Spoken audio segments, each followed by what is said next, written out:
conference champions would look like this: Oregon, Texas, Miami, and Boise State. Because of where Boise State is ranked ahead of BYU from the Big 12. With 2 weeks to go in the regular season, Boise State is in prime position in the race for a bid in the 12-team college football playoff. In the latest rankings, the Broncos would not only be in the 12-team field, but they would have a first-round bye direct to the quarterfinals. Hi, everybody. I'm Jesse Kurtz here in the Mountain West Network studio for some insight on what this means for Boise State and the Mountain West. We are pleased and honored to bring in the expert of all things CFP, Heather Dinich of ESPN. Heather, we are honored to have you on here again on the Mountain West Network. Thank you so much for your time.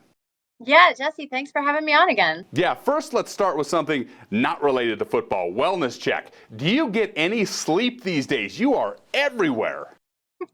Thanks for checking in on me. The answer is no, but somehow my kids are still getting to their games and I'm still doing my work and I'm surviving, and there is a light at the end of the tunnel. It's called January 20th, the national championship game. So we're getting through this. You are a super mom, to be sure, no doubt about that. All right, let's talk some football. The Mountain West has two teams right now ranked in the current CFP rankings. UNLV checking in at 24, Boise State is number 12, but they're slotted at number 4 in the bracket as one of the 4 highest ranked conference champions. And Boise State is 9-1 this year with wins over 2 teams that are currently ranked in the AP Top 25. They have 4 wins over bowl eligible teams, and their lone loss came at now number 1 Oregon in a game where they outgained the Ducks in a 3-point loss at the buzzer. What is it about Boise State's resume that the committee likes? Well, they also have that win against Washington State. Quite honestly, I was surprised that they didn't have Washington State ranked in their top 25. But that being said, they also pay attention in that committee meeting room to who you lost to. That's been very evident from this group. And the fact that Boise State was able to go on the road into Autzen Stadium and lose by a field goal to the committee's number 1 team stands out to them. Selection Committee Chair Ward Manuel talked about that this week following the ranking. And he also mentioned the Heisman star power of Ashton Jeanty. And that has been one of the common traits of this selection committee. They like star power. They like Heisman candidates. And in the past, they have called that out and noted that in some of their reasons for liking some of these teams. And what he's been able to do offensively has stood out in that committee meeting room. Yeah, no question about that. And as we talked about earlier in the year, you had mentioned how much strength of schedule was going to matter, and the Mountain West has the strongest non-conference schedule in the FBS. Mountain West teams will have played 35 non-conference games this season against autonomous 4 opponents, the most of any FBS league.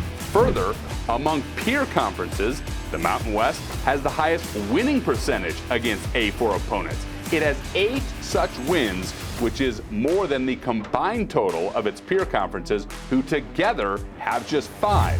All right, so let's look ahead here on what's on tap for Boise State. They have games at Wyoming and against Oregon State to round out the regular season. And then likely in the Mountain West Championship game, either UNLV, who currently is number 24 in the CFP rankings, or a Colorado State team that is red hot, having won 5 in a row and is currently undefeated in league play. What do the Broncos need to do to stay on this current path of receiving a first-round bye in the college football playoff?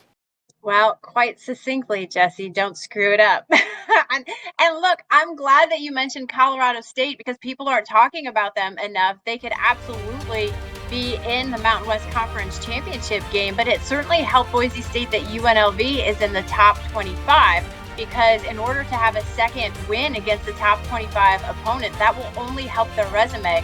Conference championship games matter so much in that committee meeting room. They will all be sitting around together watching that game for the only time of the season when they're in the same room together. So how that game unfolds, who the opponent is, that all matters. But what was really important about the 3rd ranking by the selection committee was the fact that the Big 12 is behind Boise State. And when you look down beyond BYU and you see Colorado there at 16, Iowa State's behind them, Arizona State is behind them.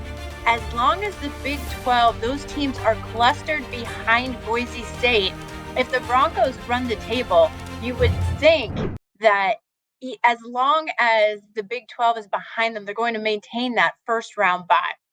But it's not a guarantee, because the same can be said for the Big 12, right? And with Colorado punctuating its resume with a win against a ranked BYU team, how much does that vault them up? That remains to be seen. But because they're so low now, it indicates to me that they have far more work to do, obviously, than Boise State does when it comes to being one of the 4 highest ranked conference champs and earning that first round bye. Yeah, this 12-team playoff has created all kinds of excitement from the top on down. You mentioned this earlier. Ashton Jeanty continues to prove himself as a legitimate Heisman Trophy contender and a legitimate possible winner. He leads the country in nearly every rushing category, including yards, touchdowns, yards after contact, and missed tackles forced. How much has his play led to some casual viewing maybe on the East Coast that has helped raise the awareness of how good Boise State really is this year? Well, I think that's critical because he's a household name here on the East Coast, and I'm a Marylander. So I can tell you for a fact that it's coast-to-coast recognition. And I love the fact that you mentioned the broken tackles, because yards after contact, making defenders miss. All of these other things that you see beyond the rushing statistics and the explosive plays that he does, he's going to be in New York City. Look, I'm a Heisman voter, okay? If he's not in New York City, then we got to rethink how we're doing this whole thing. And it's also a year where there aren't 50 quarterbacks who are lighting it up. And if there was a year for a player outside of the quarterback position to truly gain some recognition, this would be it. But Jeanty has raised the profile, I think, not only of that position, but also of Boise State. And when you hear the selection committee chair call out his name in a press conference, that's a big deal. That's significant, and that's brand. Yeah, and he's fun to watch and an even better person off the field. He certainly is deserving of that. Heather, thank you so much for taking time for us today. I know you're pulled in a multitude of directions. We're very honored to have you here on the Mountain West Network, and thank you for your coverage of college football. It's going to be a heck of a stretch run here in the coming weeks. Thanks so much, Jesse. Enjoy the rest of the season. You as well. That's Heather Dinich of ESPN. By the way, she is the national expert on all things college football, so if you want to follow her tremendous work and coverage of college football and the college football playoff on X and Instagram, you can do so. Her handles on both platforms are at CFB Heather. From the Mountain West Network studio, I'm Jesse Kurtz.